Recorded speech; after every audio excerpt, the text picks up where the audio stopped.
2, 1.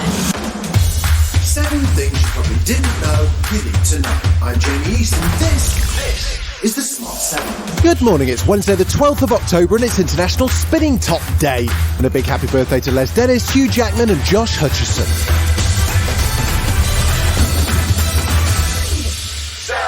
The Bank of England has had to step in for a second day running to boost its emergency bond buying scheme. It said it would buy more government bonds to try and stabilise their price and prevent a sell-off that could put some pension funds at risk of collapse. The move came in a bid to try and calm investors as it warned of a material risk to financial stability, which was echoed by a warning from the Institute for Fiscal Studies of a need for big savings ahead. It's the third time the bank's had to intervene since the government's mini-budget sparked alarm among investors. The Deputy Prime Minister, Theresa May, tried her best to sound reassuring. The Bank of England is independent and undertaking its role and trying to bring some stability, which it had done. But it's important that we leave the Bank of England, of course, working in partnership with the Treasury and the Chancellor on how to develop whatever proposals are needed. But Shadow Chief Secretary to the Treasury, Pat McFadden, gave his thoughts on what really caused the market's reaction. What caused the problem a couple of weeks ago was the scale of borrowing being done to fund a series of unfunded tax cuts.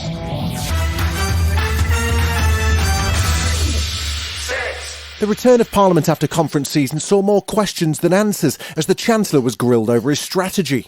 Kwasi Kwarteng defended his mini-budget in the Commons even as the International Monetary Fund doubled down on criticism, saying the UK would see the worst price rises compared to other EU countries.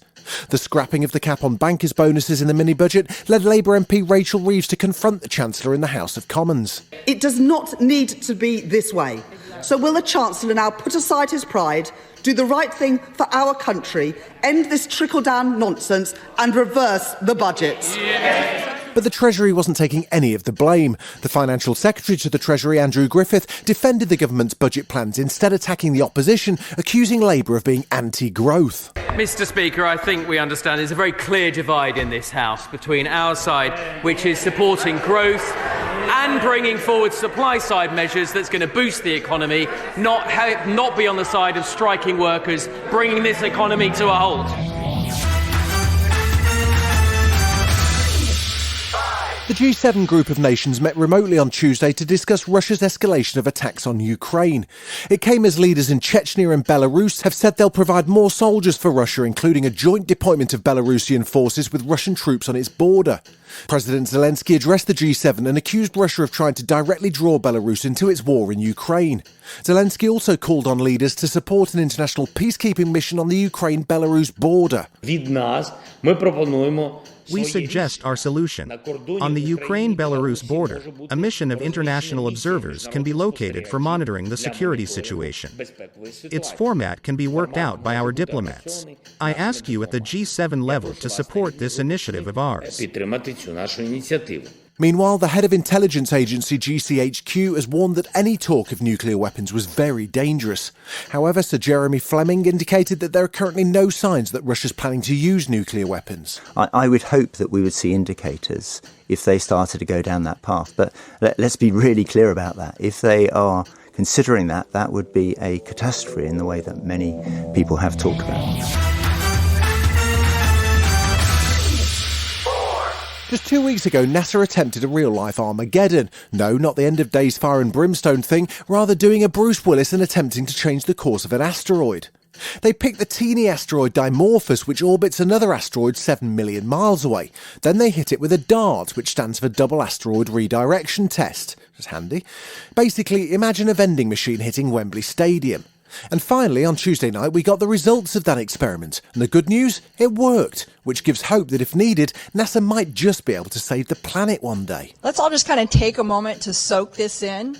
We're all here this afternoon because for the first time ever, humanity has changed the orbit of a planetary body. Still to come on the Smart 7, a night of highs and lows in the Champions League and a screen legend passes away. Right after this. Welcome back. 3. Tuesday saw another round of Champions League action with Man City and Chelsea both on the road, while Celtic faced Red Bull Leipzig at home. City will have been disappointed with 0-0 in the early game against Danish side FC Copenhagen, while Celtic lost 2-0. But new Chelsea boss Graham Potter was very pleased with his side's trip to Milan. The Blues came away 2-0 winners with former Arsenal player Pierre-Emerick Aubameyang on the score sheet. Speaking after the game, Potter said it's important to stay focused. You want to try and control the game but not be too passive and not... because you see the atmosphere here, only one action can result in a goal, and then all of a sudden the stadium erupts and they feel like they've got the extra man again. So it's a balance between having good structure, keeping the ball, and at the same time trying to threaten the goal and trying to score again.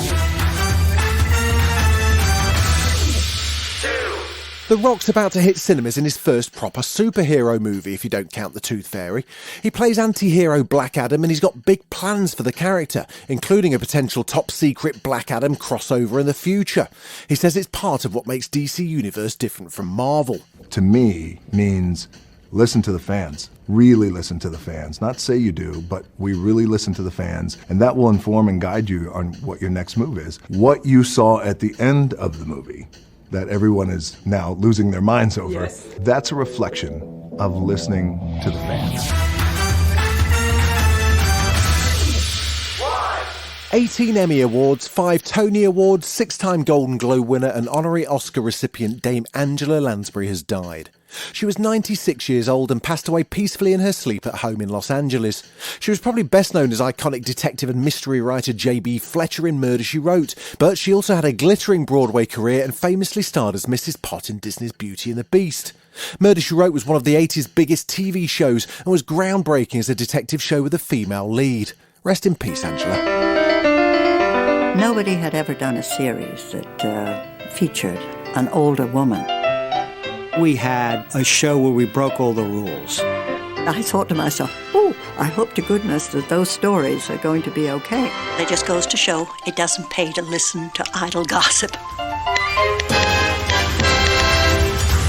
This has been The Smart 7. Wherever you're listening, do us a favour and hit the follow button. We'll be back tomorrow at 7 a.m. Have a great day. Written, produced and published by Daft Doris.